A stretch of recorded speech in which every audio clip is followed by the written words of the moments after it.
मेरी सौगंध तेरी सौगंध पर एक मानी इस तरह से हमारा किया सकल करते ही भगवान ने भावना सारे कामों के लिए मैया जो भी संग होते हैं अपने आप को भगवान मच गए। और जैसी मैया गोदी में बिठाकर आज मैया अपने लाला को दुग्ध पान कराने लगती है। एक दाड़ो हिमारोरम लालयन्ते तवति गरिमा दोरम नसे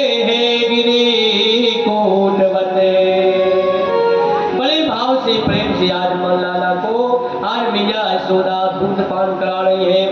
जब तक भगवान ने देखा एक कंस का भेजा हुआ तृणावत नाम का राक्षस गर्मी के समय जो गोल गोल चलते ना गोलाकार है बबूली के रूप में कमंडल के रूप में वह आया। अब भगवान ने देखा कि मैया नीचे उतारे जब तो हम मामा जी के साथ ऊपर घूमे तो क्या करें। भगवान ने दुग्ध पान करते करते करते और भगवान ने अपना वजन बढ़ा लिया। सुखदेव जी कहते कि हे परीक्षित मैया के मन में भाव आया अरे मेरा लाला बहुत दूध पी गया है इसलिए ये भारी हो गया दूध पीने से भारी हुआ है। पर मैया के मन में भाव बैठ गया भगवान ने बैठा दिया। जैसे ही मैया के मन में भाव आया का मेरा लाला दूध पी गया इसलिए अगना में ही छोड़ दो यही खेलेगा कूदेगा तो और जाएगा। तो मैया भूमौ निधाय तम गोपी मैया उतार कर लाला को अंगना में ही उतार कर घर में काम करने के लिए चली गई। भूमौ निधाय तम गोपी विस्मिता भार पीड़िता। अब मैया जैसे अंदर गई और उस तृणावत के लिए अब समय मिल गया। भगवान अकेले हैं तो वह कमंडल के रूप में सार भगवान के सहित और जितनी सामग्री थी सब उड़ाकर आकाश में ले गया। वह तृणावत जैसे आकाश में ले जाता है भगवान ने पहले से छिटकी गली मोहल्ला सब ललिता का घर विशाखा घर सारी गोपियों के घर भगवान ने देख लिए का अब क्योंकि आगे भगवान को जो माखन की चोरी करना है चोर वही होगा जिसको गली गली मोहल्ले का ज्ञान होगा। भगवान ने सब देख लिया। अब जैसे ही तृणावत भगवान को लेकर मथुरा की ओर भागने लगा तो आज भगवान ने क्या किया बड़ी सुंदर लीला है। भगवान ने अपना वजन बढ़ा लिया इतने भारी हो गए पहाड़ जैसे कंधे पर भगवान बैठे। उसके मन में आया हे भगवान ऐसा तो नहीं मैं जल्दी जल्दी में नंद बाबा के यहाँ का कोई शिला एक पत्थर ही लेकर आ गया हूँ। अब वो भगवान की ओर बार बार देख रहा है पीछे की ओर मुड़कर देख रहा है। भगवान मुस्कुराए बताइए मेरे भक्त पत्थर में मुझको देखते हैं और यह मूर्ख मुझ में ही पत्थर देख रहा है क्यों ना पत्थर में ही इसको मूल पटकी जाए। तो तमंतरिक्षात् पतितं शिलायां विशेर सर्वाभयं करालम। इतनी जोर की भगवान ने उसका गर्दन पकड़कर और उसको नीचे गिराया पत्थर में सिर लगा लगते ही गोविंदाय नमो नमः बोले बाल कृष्ण भगवान की। तृणावत के मरते ही आंधी तूफान सब शांत हो गया।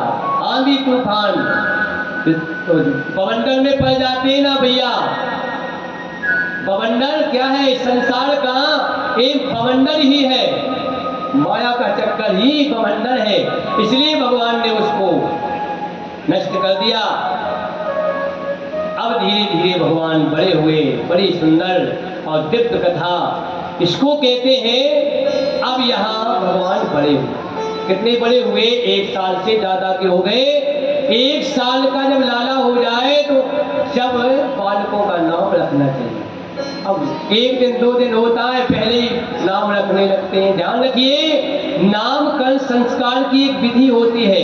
नाम संस्कार के शास्त्रों में उनका विधान बताया है कि नाम कब रखें अपने मन से न रखें गुरुजनों से अपने जो गुरुकुल हैं, अपने माता पिता गुरु बुलाए जब उनका नाम रखना चाहिए, जब बालकों का नाम संस्कार होता है। जन्मात् जायते शूद्रा संस्कार आद्युस्ते और वेद पाठी भवेद विप्रा ब्रह्म जानाति ब्राह्मणा, इसलिए संस्कार है। बिना दक्षिणा के लोग नाम रख लेते हैं, रिंकू टिंकू पिंकू, ये नाम है क्या? नहीं, अच्छे नाम रखिए, नाम से भगवान का कल्याण होता है। भगवान कहते हैं एक गुरुजनों का सम्मान कर रहे हैं, आपका भी कल्याण, सुनने वाला का भी कल्याण। तो नंद बाबा प्रसन्न हो गए। मैया ने कहा हमारे लालाओं के नाम रखना चाहिए। कहा ठीक है, किसको बुलाया जाए? तो गर्गहा पुरोहितो राजन यदूनाम सुमहातपा। गर्गाचार्य यदुवंश के कौन थे? यदुनाम सुमहातपा, बड़े ही तपस्वी और ज्योतिषाचार्य, ज्योतिष जानते थे। गर्भ की कुंडली जानते थे ज्योतिष। आज भी हमारे गुरुदेव भगवान के शिष्य हैं, वो गर्भ की कुंडली बना देते हैं। तो ज्योतिष कोई सामान नहीं है। ज्योतिष पर विश्वास रखेंगे तो आपका जीवन का जो आपका जन्म से लेकर और मरण तक आपके जीवन में क्या घटना घट रही है वह ज्योतिष बता देता है। इसलिए ज्योतिष के अनुसार जो चलते हैं उनका जीवन मंगलमय रहता है। इसलिए आज मैया यशोदा जी ने और रोहिणी मैया ने, नंद बाबा ने मिलकर गर्गाचार्य जी को बुलाए। बुलाने के बाद बढ़िया उनका स्वागत किया, चरण पखारे। गर्गाचार्य जी ने कहा हम यहाँ नहीं रखेंगे, कंस को पता लग जाएगा, इसलिए कहाँ रखना है? इनके नाम गुप्त नहीं रखना है। कहाँ रखना है? गौशाला में। गौशाला में सबसे बड़ा तीर्थ माना जाता है, इसलिए आप पूजन भी करें, भजन भी करें। ध्यान रखिए, जब कोई बालक की तबीयत ज्यादा खराब हो जाए तो गौशाला में उस बालक के लिए रखना चाहिए। इसलिए आज नंद बाबा ने गौशाला में गुरु जी को बुलाया। मैया यशोदा जी ने, रोहिणी जी ने कहा अरे बहना, हमने सुना है कि गर्गाचार्य जी बहुत ही विद्वान है, इनकी परीक्षा लेना चाहिए। कैसे लेंगे? कहा मेरे लाला को तू रख ले और तेरे लाला को मैं रख लूं, सही होंगे तो बता देंगे। कहा ठीक है। तो रोहिणी मैया ने लाला को रख लिए और यशोदा मैया ने रोहिणी लाला को अपनी गोदी में रख लिया। पहुंच गई, मैया ने प्रणाम किया, मैया गुरुजी के चरणों में प्रणाम किया, सामने प्रणाम करके बैठ गई। आओ मैया, आपका स्वागत है। मैया यशोदा जी बड़े भाव से कहती हैं कि बाबा मेरे लाला का नाम छोटा अच्छा रख दे। कैसे रखना है? का सरल सा रख दे, जिससे कहने में जीव लथलाए ना, जीव जिह्वा से। जैसे आज नंद बाबा के सामने मैया यशोदा जी बैठ गई, रोहिणी मैया बैठ गई, और जो एक दृष्टि से नंद बाबा ने दर्शन किया, नेत्र बंद किया, तो अल्लाह बल्दी सी नजर आ रही थी। नंद बाबा से कहने लगे, मैया से कहने लगे। गर्गाचार्य जी कहते हैं आया में हीरो ही पुत्रो रमयन सुहदो गुई आज्ञास्ते रामति बलाद क्या बलम विदु। अरे मैया, ये तेरी गोदी में बैठे हैं, तेरे लाला नहीं है, रोहिणी पुत्र है। एक नजर में गई, मैया यशोदा कहने लगी रोहिणी से, बहना खरिया पलटन नहीं है, ये तो पक्के ज्योतिष में परिपक्व है, एक नजर में बता दिया है मेरे लाला नहीं है, तेरे लाला है। अब मैया ने कहा ठीक है गुरुजी, इनका नाम रख दीजिए। तो आज गर्गाचार्य जी ने कहा मैया सुन, अयम ही रोहिणी पुत्रो, ये बड़े हैं ना, ये रोहिणी मैया के पुत्र हैं, ये बलवान है, बलम बत्यार बलम विभु, इसलिए इनका नाम होगा बलभद्र बलराम। एक नाम है संकर्षणम। संकर्षण क्यों? माया के द्वारा खींचकर देवकी मैया के उदर से रोहिणी मैया के उदर में प्रतिष्ठित विराजमान कर दिए थे, इसलिए इनका नाम है संकर्षणम। मैया ने हाथ जोड़े, कहा मेरे लाला का और नाम रख दे। तो आज मैया की बात सुनकर गर्गाचार्य जी ने ध्यान लगाया। देखो तो ये कौन है? देखा तो ये साक्षात परब्रह्म है। जैसे वशिष्ठ जी ने कहा था गुरुदेव से, यौवानंद सिंधु शोक राशि,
जो सुख के धाम है और सबके अंदर है और बाहर भी है, पर दिख नहीं रहे।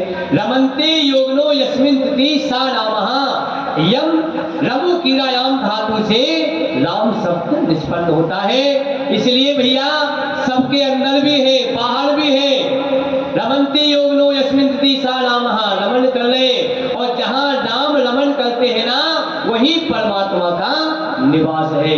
इसलिए आज गर्गाचार्य जी ने कहा, मैया तेरे लाला का नाम मैं नहीं रख सकता।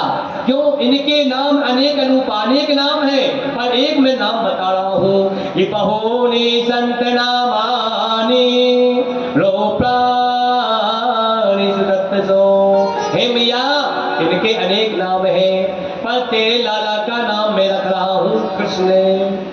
कृष्ण कृष्ण क्यों? काकलसती आकलसती जीवानाम दुखानि असौ कृष्ण।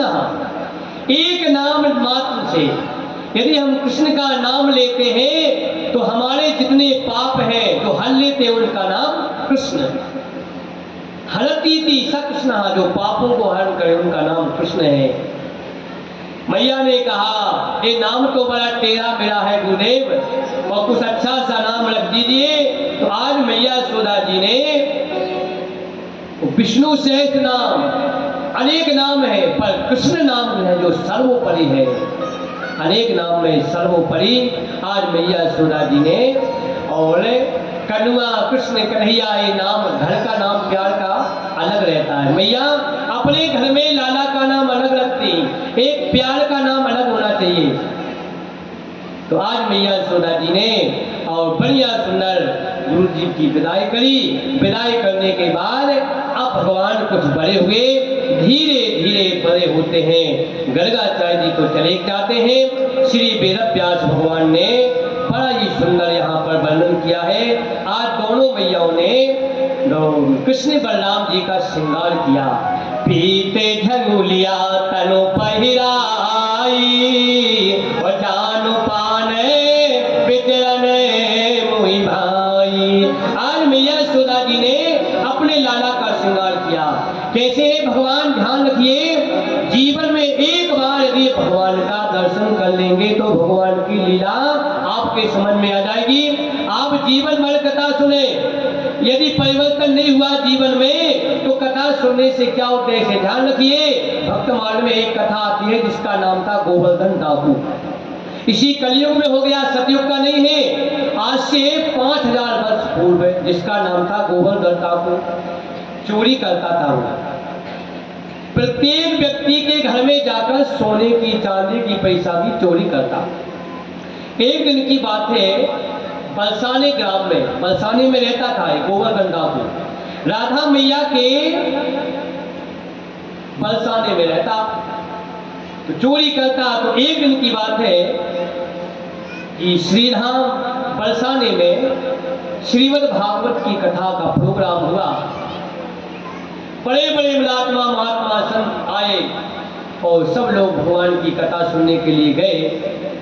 तो उसकी पत्नी ने कहा, स्वामी जी गांव के सब लोग कथा सुनने के लिए जा रहे हैं, आप भी तो एक बार चले जाइए कथा सुनने को। उसने कहा नहीं, क्या मिलेगा कथा में, कुछ मिलेगा? कहा नहीं, मिले चाहे न मिले पर एक बार तो आपको जाना चाहिए। कहा ठीक है, वो रोज कहती। तो एक दिन कहा कि ठीक है देवी तू कह रही है तो मैं अवश्य ही जाऊंगा। तो गोवर्धन डाकू 5वें दिन कथा सुनने के लिए गया। कथा में बड़ी भीड़ थी। 5वें दिन यही कथा चल रही थी भगवान के बाल कृष्ण की लीलाओं का। उसने देखा कि चलो कहीं नहीं है, जगह जहां मिले वहीं पर बैठ जाओ। तो बेचारा कथा पंडाल के बाहर जाकर बैठ गया। पहली बार कथा सुनने के लिए गया था और वहां के व्यास जी भगवान की कथा बोल रहे थे कि आज मैया यशोदा जी ने अपने लाला कृष्ण का बड़ा ही सुंदर श्रृंगार किया है। श्रृंगार किया, सोने का मुकुट, सोने के गले में हीरे मोतियों की माला, कंगन, चरण कमलों में पायदीप, कमल में करधनी, बड़ा ही सुंदर श्रृंगार करके आज मैया यशोदा जी ने अपने लाला के लिए और जंगल में गौएं चराने के लिए भेज दिए। आज भी भगवान कृष्ण गौएं चरा रहे। ये सुना तो है कथा के बाद पंडित जी के पास आया। उसका मन बड़ा प्रसन्न हो गया। ऐसे लाला का मेरे लिए को पता बताइए। स्वामी जी पता बताएं कहाँ रहता है। तो पंडित जी ने कहा कि भैया ये चोर है। लोगों ने बताया महाराज इसका नाम गोवर्धन डाकू है। जीवन में ना जाने कब से किसने कथा नहीं सुनी, पहली बार आया है। तो क्या पूछता है कि पता बता दीजिए इस बालक का, बालक कहाँ रहता है। पंडित जी समझ गए बड़ा भोला भाला है। अरे मैं तो भगवान की कथा बता रहा था, पर सचमुच समझ गया कि भगवान कृष्ण आज भी श्री धाम वृंदावन में गौएं चरा रहे हैं। आज भी पंडित जी ने पता लिख लिया, चले जाओ भैया श्री धाम वृंदावन में यमुना के तट पर कृष्ण भगवान गौएं चराने के लिए आते हैं। पता लेकर और वह चला, बड़ा सीधा साधा सरल था, बिचारा था। वो जैसे चलते चलते अपने गांव से गया कि 3 दिन में पहुंचा वृंदावन में। और जैसे ही पहुंचा तो वहां पर देखा कि यमुना जी के तट पर गौएं चल रही, पर चराने वाला नहीं दिख रहा। तो पंडित जी ने बताया था कि बालक है, 5 वर्ष का बालक है, सोने से लगा हुआ है। बैठ गया। बोली वृंदावन बिहारी लाल की जय। कृष्णाय वासुदेवाय हरे परमात्मने प्रणत क्लेश नाशाय गोविंदाय नमो नमः। आज बड़े प्रेम से वो बैठ गया, कदम के वृक्ष के नीचे बैठा, भगवान की याद करने लगा। मुख चंद्र मनोहर देखे बिना अब तो सुख मोहन होता नहीं। तुम माया की भेष धरो कितने, पर मैं अब खाऊंगा रोता नहीं। वो पढ़ा लिखा नहीं था बेचारा और भगवान की याद में बैठ गया। बैठे बैठे भैया उसको 3 दिन हो गए, ना तो भोजन किया ना जलपान किया। अब भगवान बाके बिहारी जी को चिंता हो गई। बताओ ये मेरी याद में बैठा है, भोजनों की भी याद नहीं है, भूखा बैठा है। चलो आज जैसे ही बाके बिहारी जी के मंदिर में पुजारियों ने भगवान के लिए माखन मिश्री का भोग लगाया और लगाकर जैसे ही पर्दा लगाया, भगवान कृष्ण बाके बिहारी इतने सुंदर है कि एक बार जब मीराबाई गई थी तो भगवान के साथ, मीरा के साथ ही भगवान लग गए थे। भगवान जब से आज भी पर्दा लगता है, आप कहोगे हर 2 मिनट में पर्दा लगता है कि भगवान को नजर न लग जाए। इसलिए भगवान वहां से निकले, बालक का रूप बनाया भगवान ने, पीतांबर पहले, जो पंडित जी ने रूप भगवान का बताया था, छोटे भगवान है। पीताम्बर लिए और वही कटोरी भोग की भगवान ने उठाई माखन मिश्री की और पीताम्बर में ढांककर भगवान चल दिए। दिन के 12 बज रहे थे। देखा कि मेरा भक्त बैठा है, मेरा इंतजार कर रहा है। पंडित जी की बात पर उसको विश्वास है, कभी ना कभी भगवान आएंगे, मेरे लिए विश्वास है, तो भगवान बाल रूप में प्रकट हो जाए। बोलिए बाल कृष्ण भगवान की। जैसे बाल रूप में भगवान सामने प्रकट हुए, उसने देखा यार पंडित जी ने कहा था वो आज भी गईये चलाते हैं, आ नहीं रहे, क्या बात है। और जैसे भगवान झाड़ियों के नीचे से निकले, गौओं को लेकर भगवान प्रकट हो गए। उसने देखा जो पंडित जी ने कहा था, छोटा बालक है, हाथ में पीताम्बर धारण किए हैं, गले में हीरे मोतियों की माला धारण किए हैं, सोने का मुकुट चमक रहा है। भगवान का ऐसा दिव्य और अलौकिक जब दिव्य झांकी का दर्शन किया तो वह दौड़कर और भगवान के चरणों में गिर गया। कहा आप ये बताइए कहां से आए हैं? भगवान की दिव्य वाणी कहा में ही के हैं, जो आपको पंडित जी ने पता बताया था वही बालक है हम। और भगवान की छवि देखकर आप सोने का मुकुट दीजिए मेरे लिए, और मैं जीवन भर मैंने आपकी कथा नहीं सुनी थी, तो मेरा भाव ये था आपका दर्शन प्राप्त कर लूं। तो भगवान ने कहा भैया तूने 3 दिन से भोजन नहीं किया, थोड़ा माखन मिश्री तो खा ले। कहा ठीक है। भगवान ने जैसी माखन मिश्री दिया और जैसे ही माखन मिश्री खाई तो दिव्य भगवान की कृपा से उसको ज्ञान हो गया कि साक्षात ठाकुर जी है। और जैसे ही चरणों में गिर गया, ठाकुर जी आपके लिए मैं सोने चांदी की आवश्यकता नहीं है, और मेरे लिए आप आशीर्वाद दीजिए कि मेरा जीवन मंगलमय हो। और अब मैंने आपको दर्शन कर लिया, अब मैं संसार के लोगों का दर्शन करने वाला नहीं हूँ। ऐसा कहकर उसने कहा प्रभु मैं शरीर छोड़ रहा हूँ, मेरी जो दिव्य आत्मा है वो आपके शरीर में समाहित होगी, और मरने के बाद मेरी और समाधि बरसाने के मंदिर में बना देना। इतना कहकर उसने शरीर छोड़ दिया। बोलिए भक्त वत्सल भगवान की। उस कराल कली काल में आज भी उस गोवर्धन ठाकुर की सजनों बरसाने के मंदिर के पीछे आज भी उसकी समाधि है, उसमें लिखा है गोवर्धन ठाकुर समाधि। तो भगवान कृष्ण ने उसको साक्षात इसी कलयुग में दर्शन दिए। लोग कहते हैं कलयुग में दर्शन नहीं होते, ध्यान रखिए जितने जल्दी कलयुग में भगवान के भक्तों को दर्शन होते हैं उतने सतयुग त्रेता में भगवान का दर्शन नहीं होता था। और ये भक्त वत्सल भगवान की। आज भी भगवान कृष्ण वृंदावन में विराजमान है। वृंदावनम प्रत्यज्ये पादमेकम न गच्छति। एक भी पैर भगवान कहीं हटाते नहीं हैं। आज भी भगवान कृष्ण वृंदावन में विराजमान है। अब धीरे धीरे मैया यशोदा जी ने दोनों लालाओं का श्रृंगार किया, और श्रृंगार करके भगवान घुटनों के बल पर चलने लगे। वेद व्यास जी ने बड़ी सुंदर यहाँ पर भगवान की दिव्य छवि लिखी है। भगवान खेलते खेलते, और एक दिन की बात है, गौशाला में चले गए। गौशाला में गए और भगवान गोबर गणेश बन गए। पूरे गोबर से कहा मैया जब हमारे लिए कोई होता है तो गोबर से स्नान कराती है, आज अपने आप गोबर से स्नान कर लो। तो जैसे ही आज भगवान के चरणों में जो रुंझुन की और पैजनिया भगवान के चरणों में जो पाजे बज रहे थे, मैया ने सुना अरे लाला कहाँ चले गए। तो लालाओं को देखा तो गौशाला में भगवान खेल रहे थे, भगवान गोबर गणेश बने थे। तो आज मैया कहने लगी अरे कन्हैया नेक नाय जगह बची नहीं और कीचड़ में डोलो है, लगता है कि तू पूर्व जन्म में सुअर था।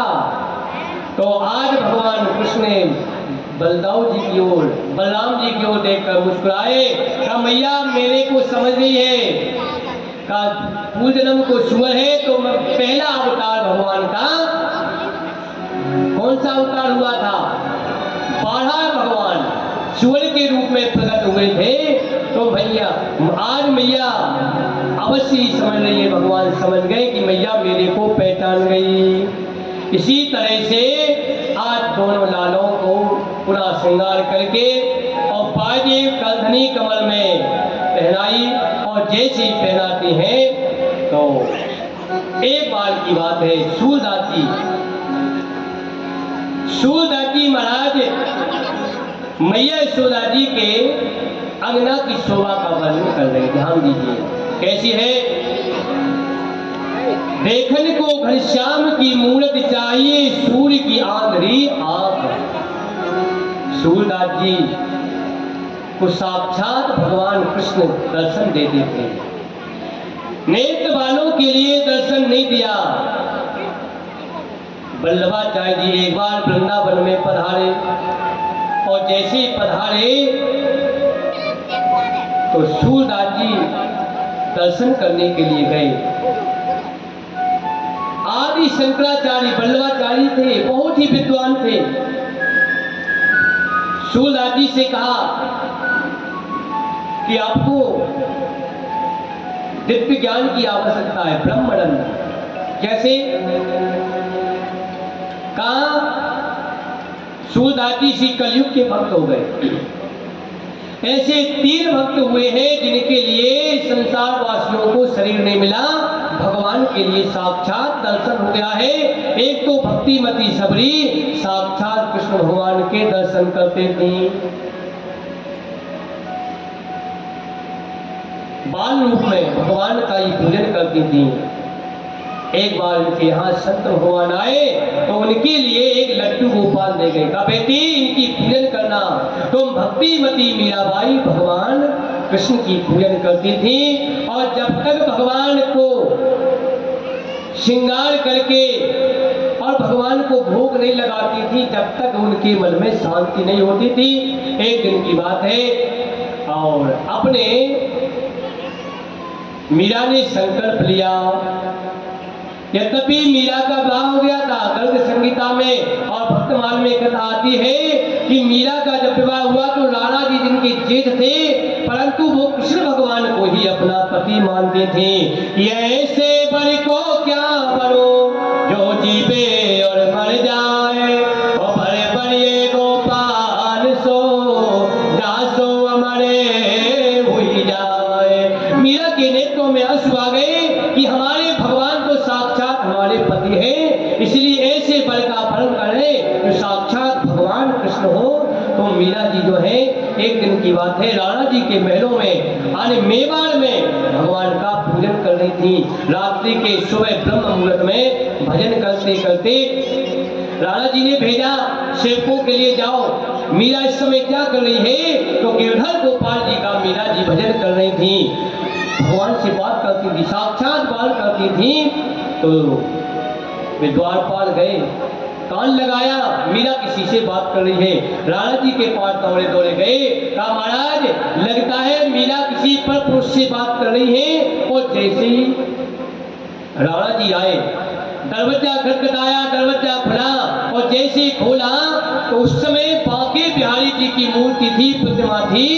आज राणा जी के लिए साक्षात नरसिंह भगवान रूप में जैसे दिखे, तो वह नरसिंह भगवान का रूप देखते ही राणा जी डरकर भाग गए। पर मीराबाई साक्षात दर्शन करती थी और भगवान से साक्षात बात करती थी। एक दिन की बात है, एक दासी को बुलाया, राणा जी ने कहा कि जाओ मीरा को दूध में विष मिला कर दे दो।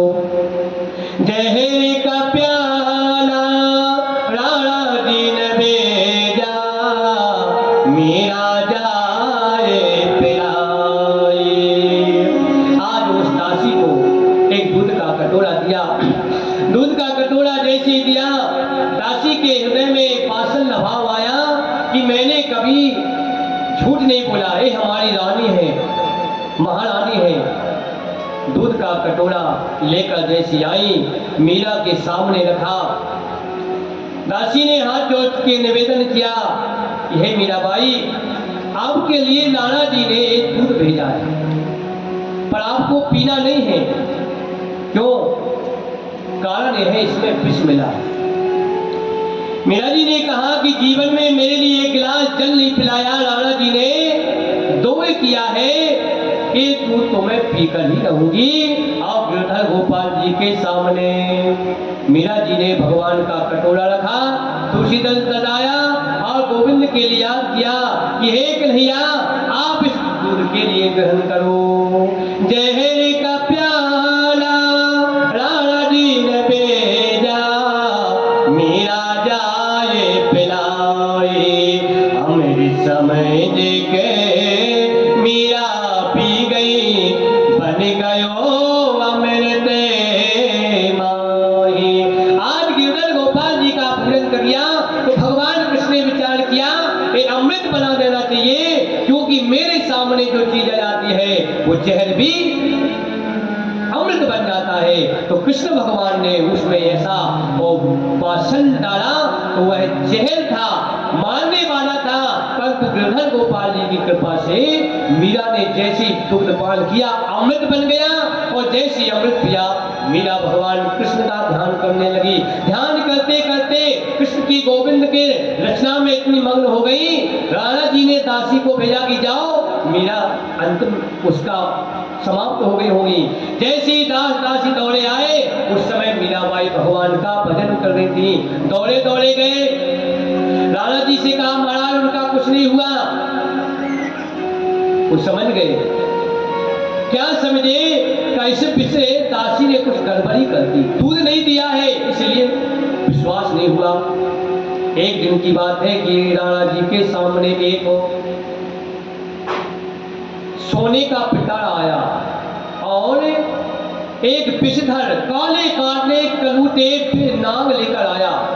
उससे कहा कि जाओ मीरा के सामने और इस सोने की पेटी को लेकर जाइए, पर इसको देंगे तो यह कह देगा कि नाग है। उसी दासी को भेजा कि देखो तुम्हारे लिए हमने इनाम दी है इसलिए, और यह सोने की पिटारी बंद करके हम दे रहे, मीरा से कहना कि इसमें सोने का हार है।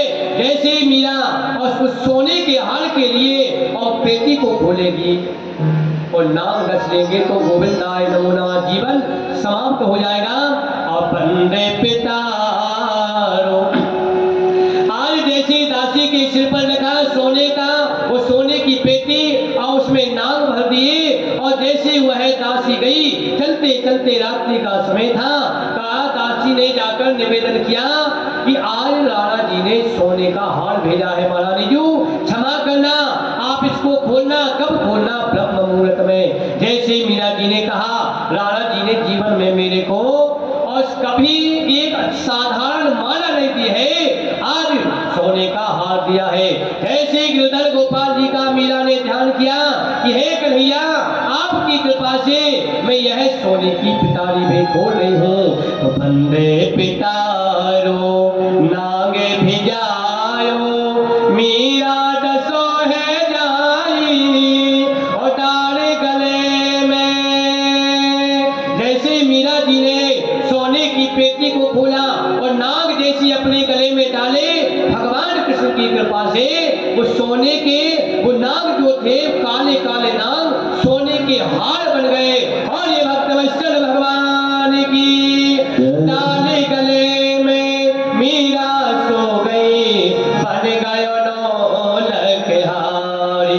राणा जी में तो जन्म बिरागे दे हो, राणा जी में तो जन्म बिरागे हो गई, राणा जी में तो जन्म बिरागे हो गई।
से आज मीरा का वो जीवन है सजनों भारतवर्ष में। और लाला जी जो है जीवन में एक कला कब समझे जब मीरा बाई और स्वयं मेवाड़ को छोड़कर जैसे द्वारकापुरी में जाकर और बांके बिहारी जी का दर्शन किया तो सदी मीरा जी भगवान के शरीर में समाहित हो गई। बोलिए द्वारकाधीश भगवान की आज मीरा ने और वह भक्ति की कला पराकाष्ठा प्रकट कर दी सजनों। भारतवर्ष में पहली एक मीरा है जिसने कृष्ण भगवान की और भक्ति की पराकाष्ठा करके भगवान कृष्ण को प्राप्त कर लिए। मीरा का शरीर कितना पावन बन गया था कि किसी के लिए नहीं मिला। वो सदी द्वारका में जाकर द्वारका में भगवान और के शरीर में जाकर शरीर सदी समाहित हो गई थी। इसलिए मीरा की जो है और मीरा का चरित्र वास्तव में सराहनीय है। इसलिए आज भगवान श्री कृष्ण के लिए दर्शन करने के लिए सूरदास जी ने बल्लभाचार्य जी से निवेदन किया कि क्या करें।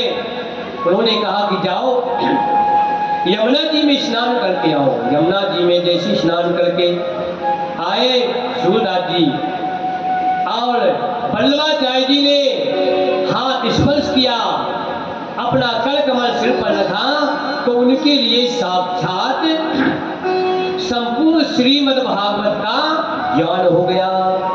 नेत्र बंद है, पूरा ज्ञान हो गया। तो बल्लभाचार्य जी कहते हैं सूरदास जी ये बताओ अब आपके लिए क्या दिख रहा है।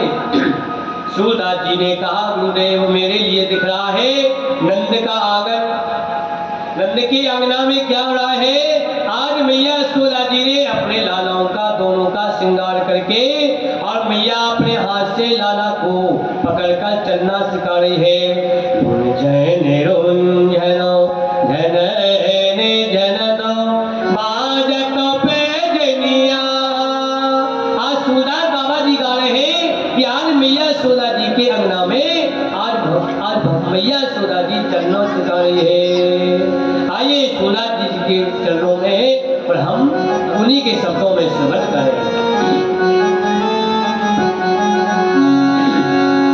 तेरी मंद मंद उस कन्या पे बलिहार सावरे बलिहार सावरे मंद मंद उस कन्या पे बलिहार प्यारे तेरी मंद मंद उस कन्या पे तेरी मंद मंद उस कन्या पे बलिहार प्यारे बलिहार प्यारे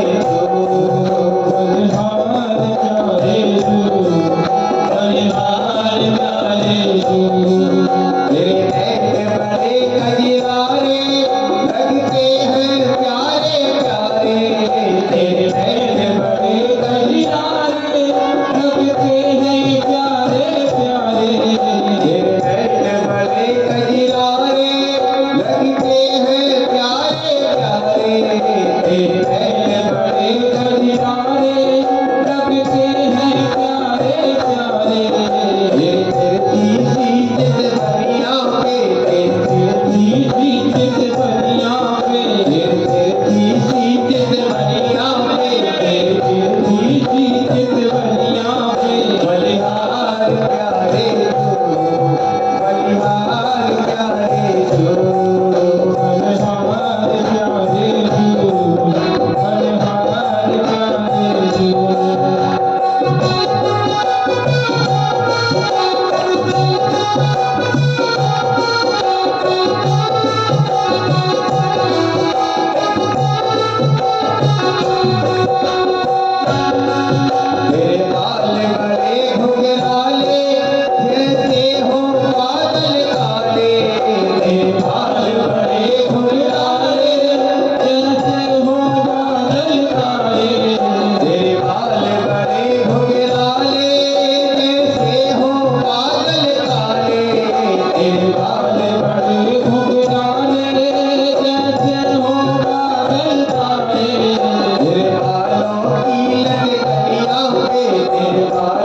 जय हो। इस तरह भगवान ब्रज की पदांगनाओं का मनोरथ पूर्ण करने के लिए भगवान बाल कृष्ण के रूप में परिणत हुए। एक दिन की बात है, भगवान अंगना में मैया ने सुला दिए थे तो जागे और मैया से कहा, अरे मैया मैं तेरी गोदी में बैठूंगा। तो देवर्षि नारद भगवान की लीलाओं का दर्शन करने के लिए पधारे। कहा? गोकुल में। ध्यान दीजिए, जैसे ही पधारे तो भगवान मचल गए, मैया ने ध्यान नहीं दिया।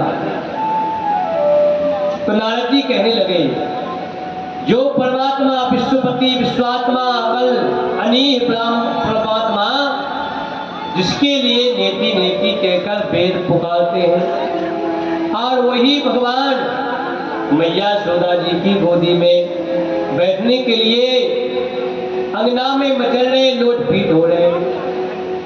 किम ब्रूमस्त्वाम यशोदे कति कति सुखक्षेत्र वृंदानि पूर्वम् गत्वा कीर्तिं विधानै कति कति सुगत्यान् नृतान् त्वयिवो। नारद जी के नेत्र सजल हो गए। धन्य है परमात्मा, हरि मैया यशोदा, ना जाने तुमने तीर्थों में जाकर कितने महान पुण्य किए होंगे, जो परमात्मा आपकी गोदी में बैठने के लिए और भगवान मचल रहे, जो ब्रज की प्रजांगनाएं अरे दूध दही माखन की सेवा किस लिए कर रहे कि हमारे भगवान माखन खाने के लिए हमारे घर में आए। अशेष महेश गणेश गणेश सुरेश हो जाहि निरंतर धावे जाहि अनादि अनंत अखंड अछेद अभेद स्वभेद बतावे। नारद से सुख व्यास रते पचिहारे तवो मुनि पारे न पावे। आही अहिर की हो हरिया सचिया भरे छाछ पे नाचे नचावे। जिनके लिए ब्रह्मादि देवता ध्यान नहीं पाते, नारद जैसे नेति नेति कहकर पुकारते, आज वही भगवान ब्रज की कामनाओं के। गोपियां कहती है, कन्हैया एक नजर तू नचते है, ठुमका मार के तो यदि नीक नाचना नीक अच्छा लगा था तो हम तेरे लिए माखन मिश्री देंगे। गोपियां बुलाती, ध्यान रखिए, उसी गोपी के यहाँ भगवान जाते हैं जिसके मन में भाव होता है कि आज हे भगवान हमारे यहाँ आप भोग लगा दीजिए, क्योंकि भाव बिना बाजार में वस्तु न मिलती मोल। भाव के बिना परमात्मा मिलते नहीं है, इसलिए आज भगवान विचार करें, ग्वाल बालों के लिए बुलाया। भैया देखो, माखन की चोरी करना है। तो मधु मंगल श्री रामा कहने लगे, कन्हैया तेरे घर में का भुखमरी मर गई चल गई या?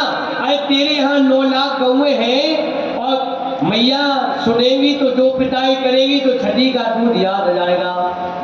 तो भगवान बोले, भैया देख मधुमंगल, तेरी जितना दूध दही होता है तेरी मैया मथुरा में बेच जाती है, तेरे को एक भी खाने के लिए नहीं मिलता। तो क्या करना है? ब्रजवासी ग्वाल बाल कहने लगे, कन्हैया क्या करें? तो भगवान ने कहा, पहले अपने अपने घर में चोरी करना सीखो, और जब चोरी परिणत हो जाए तो हमें दूसरी गोपियों के यहाँ माखन की चोरी करने के लिए चलेंगे। ठीक है, सबने अपने अपने घर में चोरी करी, सबने अपनी अपनी बताई। कन्हैया देख, मेरे घर में मैं चोरी कर रहा था तो मेरी मैया ने जो पिटाई लगाई तो मेरी पीठ लाल कर दी। देख, कन्हैया बोले, दारी के चोरी करने नहीं आया। अरे खाने पीने की खाने वस्तु की चोरी नहीं कहते, इसलिए भगवान ने यहाँ माखन की चोरी भगवान ने अब यहाँ से प्रारंभ कर दी है। आइए, भगवान ने सारे ब्रजवासियों के लिए बुलाया कि किसके घर चलें, तो चोरी करने के लिए भगवान ने सबको अभ्यास करवाया और ललिता सखी के यहाँ भगवान चोरी करने के लिए गए। उसका एक भाव था कि हमारे यहाँ भगवान आए। तो वत्सान मुंचत कुट समय क्रोध संजात हासः स्तेयं स्वाद प्रदीपयः कल्पतैस्ते योगैः। जिनके यहाँ दूध दही की कमी नहीं रहती ना, ध्यान रखें, कृष्ण भगवान चाहते हैं कि सबके घर में दूध दही की बाढ़ आ जाए, घर दूध से पूत से भरा रहे, ये सब चाहते हैं नहीं? क्यों भैया? बोले वृंदावन बिहारी लाल की। इसलिए आज भगवान चोरी करने के लिए गए। ललिता सखी के यहाँ भगवान गए तो भगवान पहुंचते हैं, सारे ग्वाल वालों को भगवान ले गए। तो भगवान माखन छीके पर रखा हुआ था, भगवान टेबल पर चढ़े, जैसे चढ़े तो सारा माखन सबको भगवान ने बांटा। और जैसे भगवान की खाने की बारी आई, वह सखी दरवाजा खोले, सारे ग्वाल बाल भग गए। भगवान दमदनी से नीचे गिरे, भगवान का हाथ उसने पकड़ लिया। चल कन्हैया, देख तेरी मैया कहती थी कि पकड़ कर लाना, मेरा लाला चोरी नहीं करता। भगवान का मुख फीका पड़ गया, काले काले, और भगवान के नेत्रों में मैया ने काजल लगा था तो एकदम भगवान जगन्नाथ भगवान बन गए। भगवान रोने लगे और भगवान को पकड़ कर जैसे ही वह ललिता सखी ले चली, वह वहां की एक हाथ का घूंघट मारती है। आज भी वृंदावन में नियम है, माताएं एक हाथ का घूंघट लगाती हैं। तो वो घूंघट लगा के चली तो सियाने बाहर बैठे हैं और भगवान का एक हाथ पकड़े चली जा रही है। ये माखन चोरी वे कृष्ण गए और घर में लखीली ने ग्वाले की वाला, आप जो चुपचाप चली लाए चली पारे में ताला। वह अपने घर में ताला लगा के गई थी, भगवान कब खोल लिए कोई पता नहीं चला। तो उसको तो मन में आया था, हाथ पकड़कर लेकर चले लगी। अब भगवान ने कहा कि ये तो मेरे को मैया से पिटवाएगी। तो जैसे लेकर चली तो भगवान ने मार्ग में चलते चलते उसके स्वामी जी आ रहे थे, वो तो एक हाथ का घूंघट दिए थी। स्वामी जी से कहा थोड़े इधर आइए, और गोपी से कहा देख मेरा एक हाथ दर्द कर रहा है, तू इस हाथ के लिए पकड़ ले। अब जैसे ही स्वामी जी का हाथ अपना हाथ छुड़वाया, भगवान ने स्वामी जी का हाथ पकड़वा दिया। अब जैसे लेकर गई मैया के दरवाजे पर पहुंची, मैया को आवाज लगाई, अरे मैया देख तेरे लाला को आज मैं पकड़ कर लाई हूँ। मैया ने सुना तो मैया के दरवाजा खोला, दरवाजा खोलते ही बोली वृंदावन बिहारी लाल की, श्री बाल कृष्ण भगवान की। आज मैया यशोदा जी ने जैसे देखा जो गोपी लेकर आई थी, उससे कहा थोड़ा अपना घूंघट तो खोल, अरे मेरा लाला तो अंदर बैठकर माखन मिश्री खा रहा है, तो तू किसको पकड़ के लाई है? जैसी गोपी ने देखा कि मैं तो अब तेरे लाला को पकड़ कर लाई हूँ, तो आज मैया की बात सुनते ही उसको संकोच हुआ। शंका हुई क्या बात है, घूंघट उठाकर देखा तो मैया यशोदा जी ने कहा अरे गोपी, आज मेरा लाला तो माखन खा रहा है और तू ही अपना खसम का हाथ पकड़ कर लाई है। जैसे ही सुना तो सुनते ही गोपी ने घूंघट उठाकर देखा तो स्वामी जी खड़े थे। स्वामी जी से कहा आप कहाँ से आ गए? अरे कहा लाला ने मेरा हाथ पकड़वा दिया। और जैसे ही वह दौड़कर तो छोड़कर भागी तो भगवान कृष्ण ने कहा जैसे तेरे ने मेरे को पकड़ा वैसे तेरे को मैंने आज शिकार कर दी। तो भगवान श्री कृष्ण जो है माखन चोरी करने और उसी गोपी के यहाँ जाते जिस गोपी के मन में भाव है। आज भगवान जा रहे हैं, माखन चोरी वे कृष्ण गए, घर में लकीली ने ग्वाल की बाला, यहाँ कलपत स्त्री हो गई। एक गोपी बेचारी बहुत गरीब नहीं थी, बहुत गरीबी की स्थिति की। उसके यहाँ तो ना तो माखन होता था ना मिश्री होती थी, और उसके मन में भाव आता है कि मेरे यहाँ भगवान कब आएंगे, मेरे यहाँ भगवान कब आएंगे। तो भगवान उसके यहाँ चोरी करने के लिए गए। तो पूरे घर में भगवान ने देखा, खाने की एक भी वस्तु नहीं मिली। भगवान ने कहा कि ये घर है कि मरघटा, यहाँ तो एक वस्तु नहीं मिल रही। अब भगवान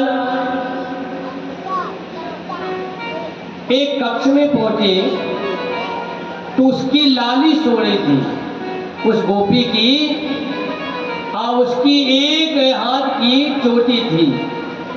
तो है भगवान ने कहा इसको भी दर्शन दे दे। तो भगवान ने उसकी चोटी खाटी के पाटी से बांधकर और बड़े जोर से भगवान ने उसके कान में बोल दिया हुआ, और जैसे ही उसकी नींद खुली, हुआ का नाम सुना, वो मैया को दौड़ी और मैया को पुकारी, अरे मैया मेरे को हुआ ने पकड़ लिया। क्यों?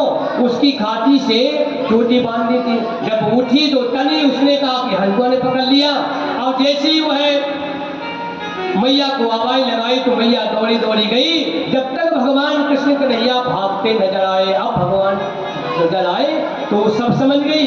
अब जैसे ही समझी तो छोरी से कहा, अरे बिटिया डरने की आवश्यकता नहीं है, ये नंद का जोड़ा है, यही पूरे ब्रज में हवा बना डोलता है, हवा नहीं है। चोटी खोली, देख चोटी बंधी हुई थी खाटी से पटिया से। इस प्रकार से भगवान सारी गोपियों के लिए भगवान दर्शन दे रहे हैं। एक दिन की बात है, भगवान इस प्रकार और सारे ब्रजवासियों के लिए दर्शन देते हुए, सारे ब्राह्मणों के मनोरथों को पूर्ण करते हुए एक भगवान की माखन चोरी की लीला व्यास जी ने वर्णन करी। और ये माखन चोर भगवान की, और भगवान वहीं जाते हैं आज भी जहां माखन मिश्री रहते हैं। क्योंकि बरसाने गांव में एक लड़के का विवाह हुआ, और जैसे ही विवाह हुआ तो आज भी परंपरा है, माता बहनें दही का मंथन करती हैं। आज मशीन चल गई, वो बात अलग है, क्योंकि पहले दही का मंथन अपने हाथ से किया जाता है, 1 घंटा लग जाता है, तो वैसे ही और व्यायाम हो जाता है। तो बरसाने ग्राम में लड़के का विवाह हुआ तो नई नई बहू जब घर में आई तो बड़ा ही सुंदर दृश्य है। तो सासू मैया उसकी बड़ी तेज थी। उसने कहा देख, 1 महीने तो कुछ नहीं कहा, 1 महीने के बाद उसने कहा बेटी आलमारी में दही रखा है, उसको जाकर मत ले। अब वो बेचारी सिटी की रहने वाली थी, अब वो देहात में पहुंच गई। उसने कहा मैया मेरे को दही का मंथन करने नहीं बनता। तो सासू मैया ने कहा देख दही का मंथन कर, और जब दही ऊपर आ जाए तो मेरे को बुला लेना। उसने कहा ठीक है मैया। जैसी मैया की, सासू मैया की आज्ञा, क्योंकि शास्त्र कहते हैं बहू के लिए सास ससुर की सेवा सर्वोपरि है। मैया सुनैना ने जानकी जी को आशीर्वाद में कहा था, ये सास ससुर सास ससुरी गुरु सेवा करो, और पति रुख लखियायो से अनुसरो। हे बेटी ससुराल में जाकर सास बहू की, सास ससुर की सेवा करना एक कही थी नहीं, परंतु ध्यान रखिए। और मैया श्री कौशल्या जी ने बेटी के समान अपनी सासू मैया ने ये नहीं समझा कि ये मेरी बहू है, बेटी के समान पालन किया था।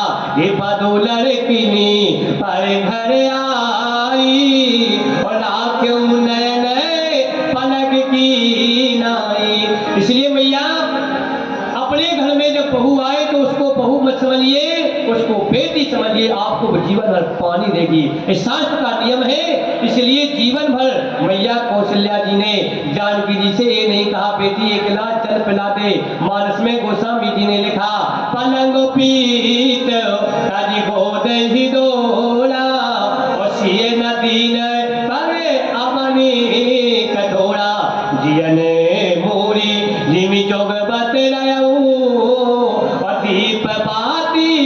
नहीं तारन कहूं। हे मैया कौशल्या जी का भाव था, क्योंकि महाराज दशरथ जी ने कहा था आज से हमारी बहू नहीं है, ये बेटी है, तो आपको बेटी समझकर यदि आप बहू का आप देख रेख करेंगे तो जीवन भर वो आपकी सेवा करेगी, ये शास्त्र का नियम है। तो जैसे ही सास ने कहा बेटी आलवारी में दही रखा, उसको जाकर मत ले, उसने कहा ठीक है मैया।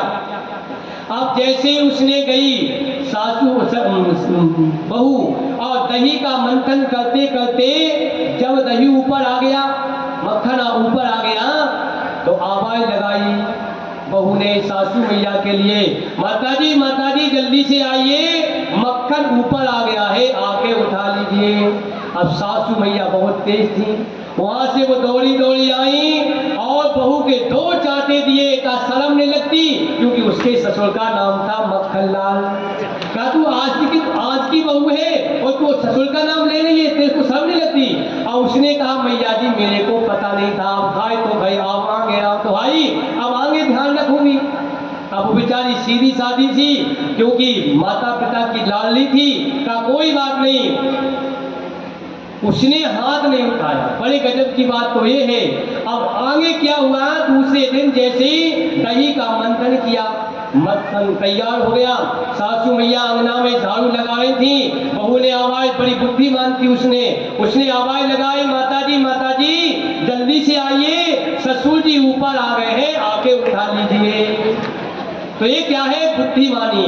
जिस घर में सास बहू में सुमति रहती है, ध्यान रखिए, उस घर में सुमति संपत्ति निवास करती। सास का कोई है, सास का क्या है, सास यानी जो शांत रहे, बहू कुछ भी करे सास शांत रहे। ऐसा थोड़ी है कि बहू को सांस ही न लेने दे, नहीं। इसलिए भागवत का इशार है कि अपने जीवन में दूध दही की कमी नहीं आना चाहिए। तो उस घर में भगवान कृष्ण लड्डू गोपाल जी के रूप में विराजमान रहते हैं। बोलिए माखन चोर भगवान की। इस प्रकार मैया यशोदा जी आज कन्हैया से कहती है, कन्हैया देख सारी गोपियां शिकार करने के लिए आती है और तू माखन की चोरी करना छोड़ दे, नहीं तो तेरा विवाह होने वाला नहीं है। क्योंकि राधा रानी बरसाने से कृष्ण कन्हैया का दर्शन करने के लिए और बरसाने से राधा जी आती थी। ध्यान रखिए, श्रीमद् भागवत में राधा जी का कहीं नाम नहीं है। ध्यान रखें, क्यों नहीं है, इसका कारण आपके लिए हम बता दें। केवल गोपी शब्द सुखदेव जी ने लिया है, क्योंकि राधा जी कौन है, कृष्ण भगवान की आराधिका है। कौन है, राज साध सन्निधौ सा राधा, जिनकी आराधना करने से कृष्ण की प्राप्ति हो जाए उनको राधा कहते हैं। गर्ग संगीता में गर्गाचार्य जी ने वर्णन किया, राधा स्मरण मात्रेण खरमात की भवेत। गुरुदेव भगवान 4 नाम में लिए जाते, ध्यान रखिए आप। कौन कौन से, आत्म नाम, अपना नाम, कोई पूछे जब बताइए। आत्म नाम, गुरु नाम, गुरु जी का नाम नहीं लिया जाता। आत्म नाम, गुरु नाम, नामाति कृपणस्यो, अपना नाम, गुरु जी का नाम, कृपण कहते कंजूस का नाम। ये हम नहीं कह रहे, इसको कह रहा है कृपणस्यो और ज्येष्ठ पुत्र से कल्याणकारी पुरुष चाहे अपने बड़े पुत्र का भी नाम नहीं लेते। ये पहले अनादिकाल से श्लोक चले, आज भी नियम है, बड़े बालक का नाम आज भी घर में नहीं लिया जाता है। इसलिए सुखदेव भगवान की गुरु कौन है, राधा रानी। और यदि सुखदेव भगवान एक बार यदि राधा जी का नाम ले देते तो ध्यान रखिए, इस संपूर्ण श्रीमद् भागवत की कथा सुखदेव जी राजा परीक्षित का कल्याण नहीं कर पाते।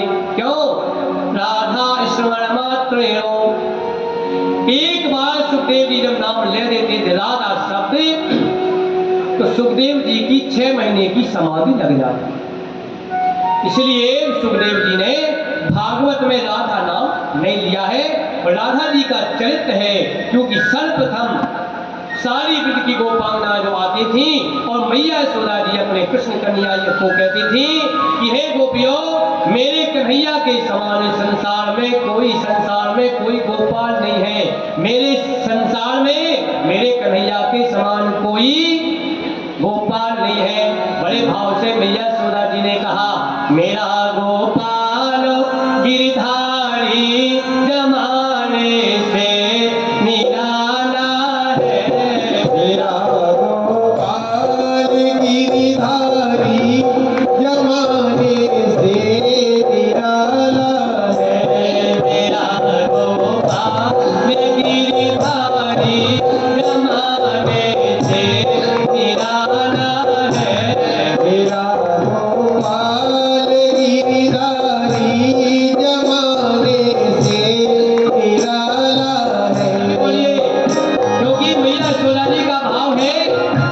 कि कन्हैया के समान कोई नहीं है। और मेरा गोपाल गिरधारी जमाने से निराला है। मेरा गोपाल गिरधारी जमाने से निराला है। रसीला है, रसीला है, रगोड़ा है, रगाड़ा है। रसीला है, रसीला है, रघोरा है, रकाला है। मेरा गोपाल गिरधारी जमाने से निराला है। मेरा गोपाल गिरधारी जमाने से निराला है।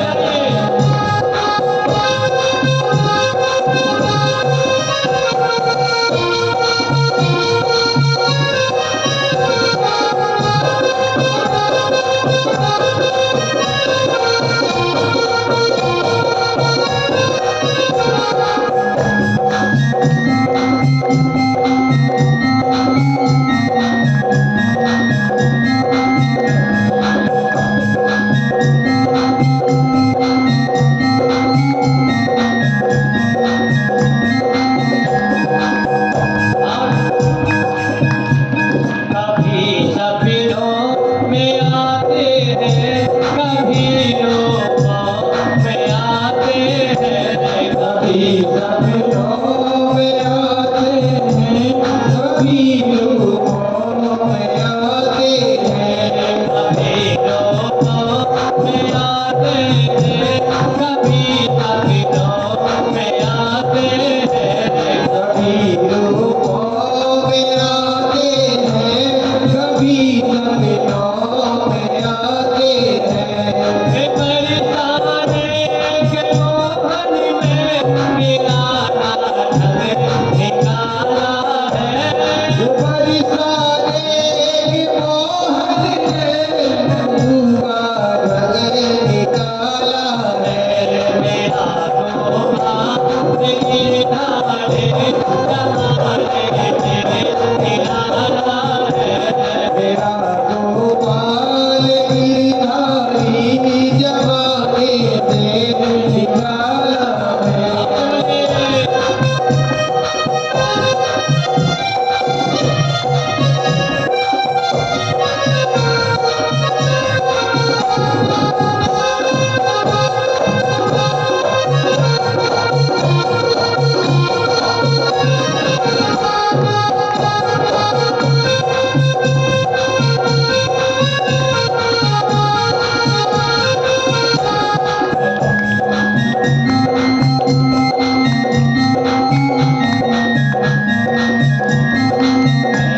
लगन तुमसे लगा बैठे, जो होगा देखा जाएगा।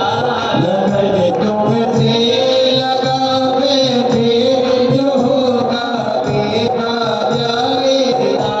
तुम्हें अपना बना बैठे, जो होगा देखा जाएगा। तुम्हें अपना बना बैठे, जो होगा देखा जाएगा। मेरा गोपाल गिरधारी जमाने से निराला है।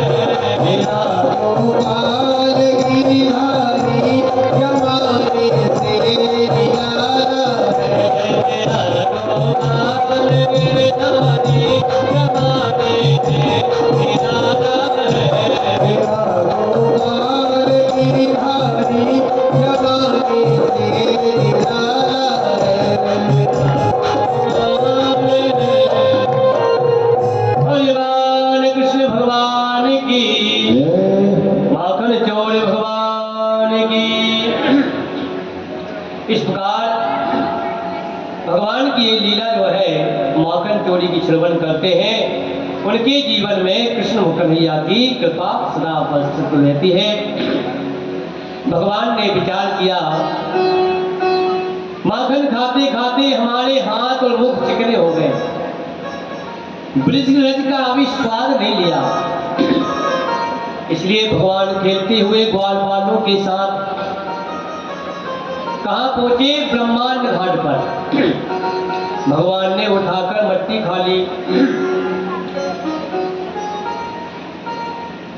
ये दृश्य देखते ही श्री रामा बलराम जी मैया यशोदा के पास आए। मैया, आज तेरे लाला ने माटी खा ली। माटी का नाम सुनते ही मैया घबरा गई।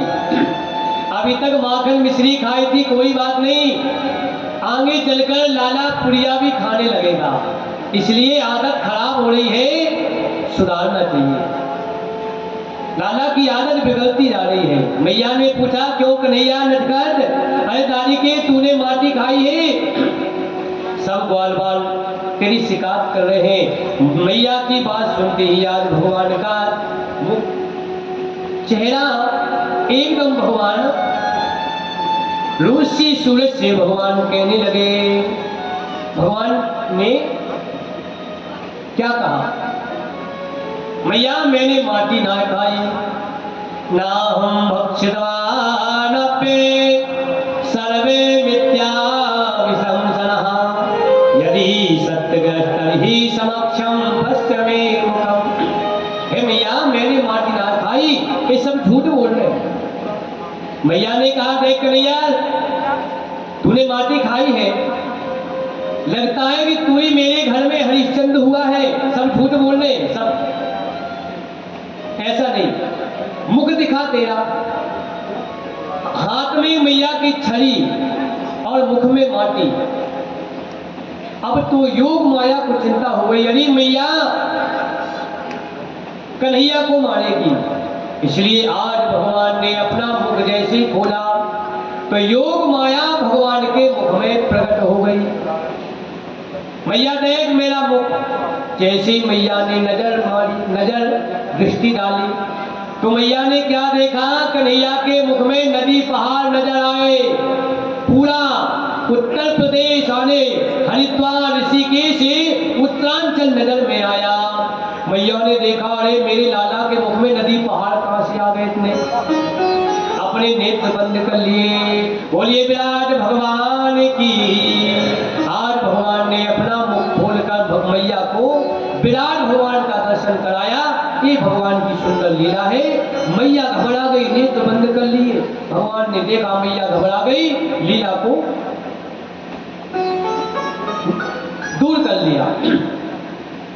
अब कन्हैया ने कहा, मैया देख, तू घबरा क्यों गई? मैया ने कहा, लाला, तेरे मुख में तो नदी पहाड़ नजर आ रहे।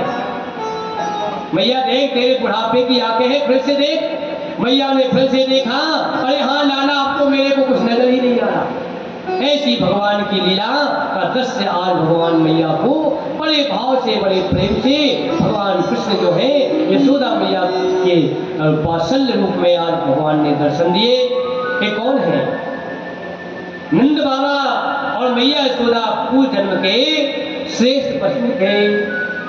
इन्होंने भगवान की तपस्या करके ब्रह्मा जी से वरदान मांगा था कि हमें भगवान की लीलाओं का दर्शन कराइए। कृष्ण कन्हैया भगवान की लीलाओं का भगवान दर्शन करा रहे। अब भगवान सो गए, रात्रि में सोए, और जैसे ही सोए तो 4 बजे भगवान ब्रह्म मुहूर्त में मैया यशोदा जी दही का मंथन कर रही थी। मंथन करते करते लाला की नींद खुल गई। व्यास जी ने कहा, एकदा गृहीदासेषु यशोदानंद गेहिनी कर्मांतर नृत्यासो निर्ममंतो स्वयं दधी। आज मैया चाहती है मेरे लाला को अपने हाथ से माखन खवाऊं तो अच्छी बात है। एक दिन की बात है, जैसे महाराज दशरथ जी ने राम जी के लिए बुलाया कि राम जी केवल भोजन करा, पर ध्यान रखिए कभी भी हो अपने घर में जैसे अपना लाला वैसे दूसरे का लाला, साथ में सबको भोजन कराइए। पर आज दशरथ जी ने राम जी को बुलाने के लिए गए, पर राम जी अकेले नहीं आए। भोजन कर दो बुलावत राजा, और नहीं आवत तभी बाल समाजा। दशरथ जी गए, राम जी नहीं आए। क्यों नहीं आए?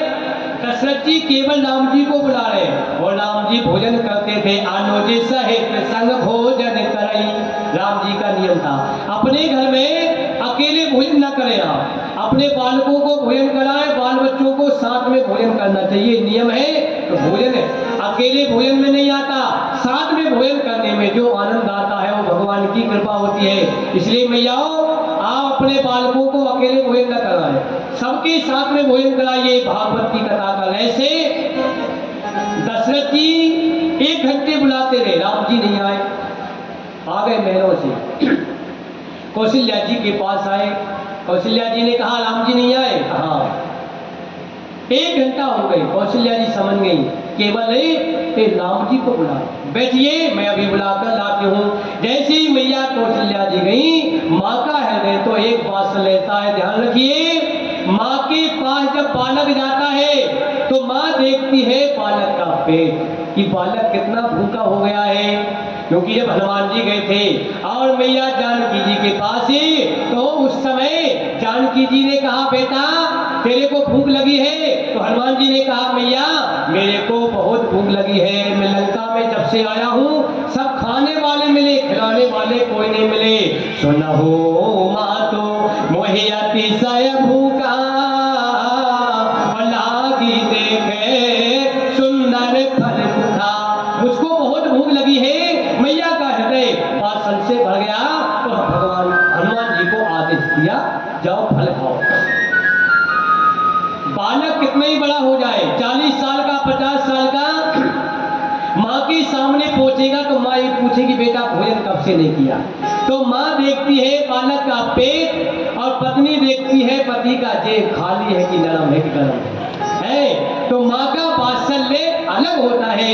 इसलिए मैया कौशल्या जी और जैसे राम जी को बुलाने के लिए गई, कौशल्या जब बोलने जाई, कौशल्या जब बोलने जाई, कौशल्या जब बोलने जाई, के जने प्रभु तनये बड़ाई, ठोकी प्रभु चले हो बड़ाई, निगा में नींद से वे आते न पावा, निगा में नीति से वे अपने रखवा, आई हरे जननी हरि आवा, आई धरे जगती अधरा, हरे हरे जननी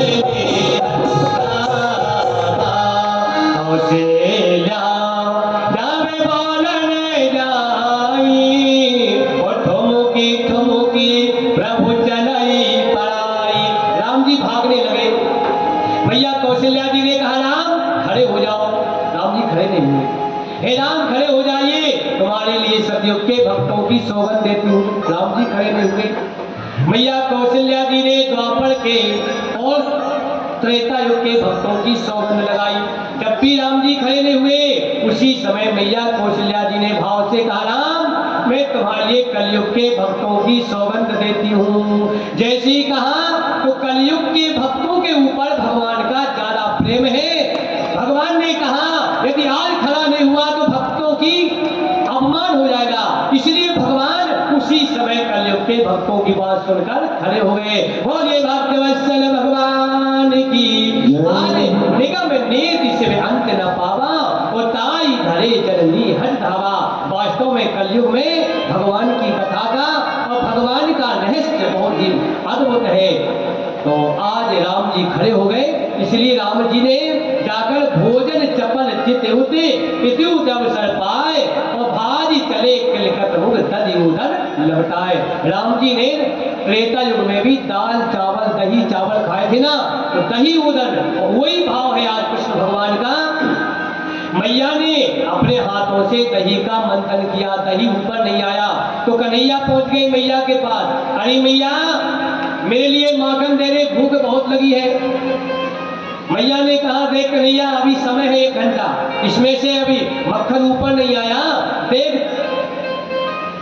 तू मेरा ही दूध पी ले। आज कन्हैया अपनी मैया की गोदी में बैठ गए, और जैसे ही बैठे दूध पीने लगे। आज भगवान परीक्षा ले रहे। मैया से कहा मैया देख तेरे लिए दूध प्रिय है कि पूत प्रिय है? आज मैया ने कहा रे लाला सिवा मेरा कौन है, तू ही मेरे लिए प्राणों के समान प्रिय है। जब तक मैया यशोदा जी ने क्या देखा कि चूल्हे पर दूध रखकर आई थी 1 घंटे से, और जैसे मैया ने देखा दूध उफल रहा है, उफलते दूध को देखकर आज मैया ने धम्मधनी से कन्हैया को नीचे पटका और वो दूध उतारने के लिए दौड़ पड़ी। अब भगवान के नेत्रों में क्रोध भराया। देखो अभी मैया कह रही थी दूध प्रिय है और दूध को देखकर दूध की छुट्टी कर दी। अब तो भगवान का क्रोध बढ़ गया और भगवान ने कहा देखते हैं, अभी दूसरों के यहाँ माखन की चोरी करी, आज अपने घर में करे। तो जितने दूध दही के मटके थे सासू मैया की जमाने बड़े चिकने चिकने, आज भगवान ने एक लोहे का पत्थर लिया और धम्मधनी से सब जितने के मटके थे भगवान ने चटाचट सबको फोड़ दिए। और जैसे ही फोड़े मैया उतार कर जैसी आवाज सुनी, हे भगवान आज तो हमारे घर में मटके फूट गए सासू मैया के जमाने से। अब भगवान आगे आगे भागे और पीछे पीछे मैया, हाथ में छड़ी है। सुखदेव भगवान कहते हैं कि हे परीक्षित, ऐसा भागता हुआ ब्रह्म कभी नजर नहीं आएगा। आज मैया आवाज लगा रही, देख कन्हैया दाढ़ी के वहीं पर रुक जा, नहीं तो तेरी मैं और लाठी से पीटूंगी, पिटाई करूंगी, पूजन करूंगी। वहीं से भगवान दौड़ाते दौड़ाते 1 घंटा हो गया। जब छोटा बालक भागता है ना तो बड़ी बड़ी माता मैया भैया पकड़ नहीं पाते, तो मैया थक गई, पसीने की धार लग गई। भगवान का भाव आ गया, अरे मैया थक गई। मैया ये बता, यदि मैं खड़ा हो जाऊंगा तो तू क्या करेगी? मैया ने कहा मैं तेरी पूजन करूंगी। देख मैया पूजन करना, भगवान पूजन का अर्थ समझे ही नहीं। मैया जैसे ही बैठ गई और भगवान दौड़े दौड़े आए मैया की गोदी में, धम्मधनी से मैया ने हाथ पकड़। वृंदावन बिहारी लाल की श्रीमन नारायण नारायण नारायण श्रीमन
छड़ी हाथ में मैया के, रेख डाली के, कन्हैया आज तूने मेरे को बहुत दौड़ा दिया और मैं तेरे लिए ऊपर से बांधूंगी। तो आज मैया यशोदा जी गृहीत्वा दधि मंथानम निषेधे प्रीतिमावहे। बड़ा सुंदर भाव है। मैया यशोदा जी ऊखल से, ऊखल किसे कहते, जहाँ दही का मंथन किया जाता है।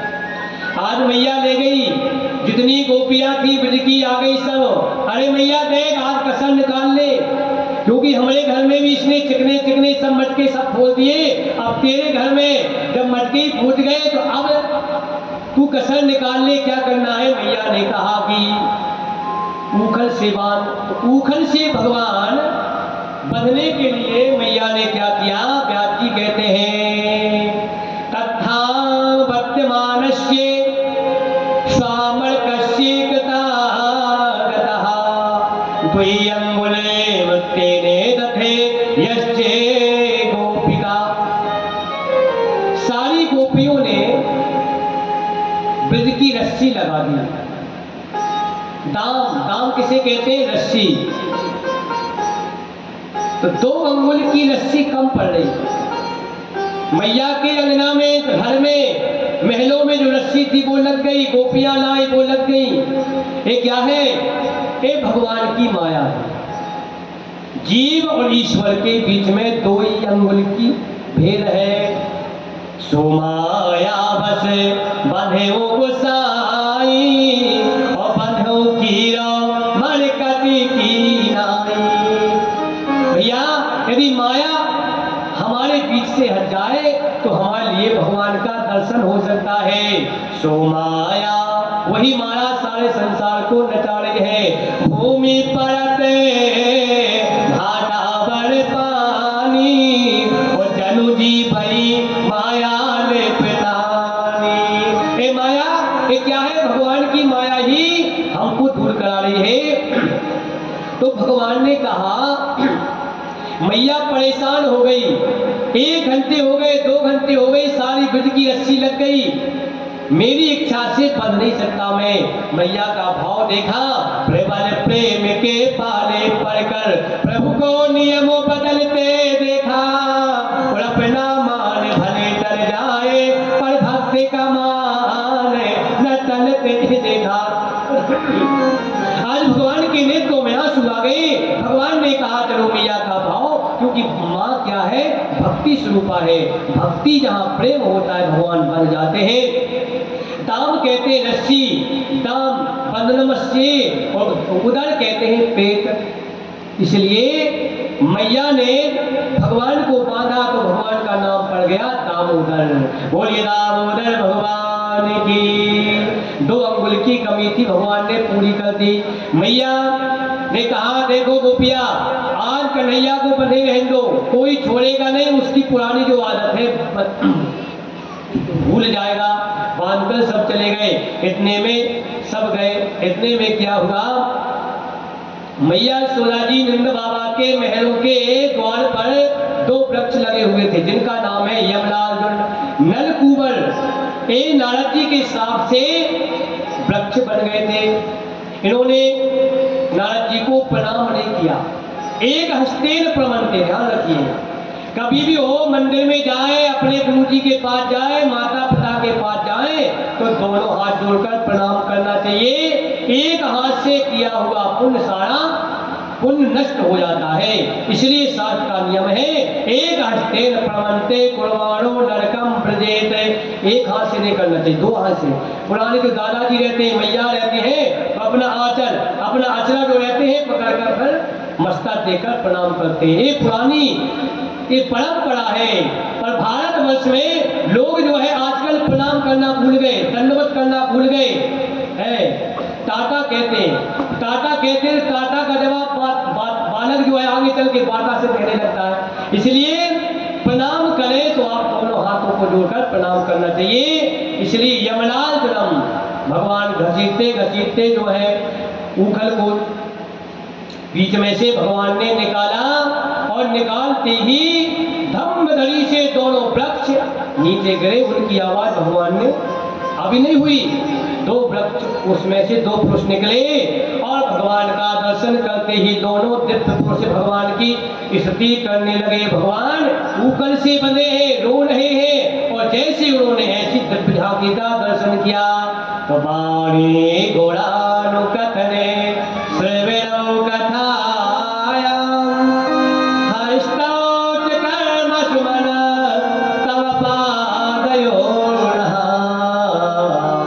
स्मृत्यां शिरस्तव निवास जगत् प्रणामे दृष्टिं सतां दर्शने तव तनूनाम्। वाणी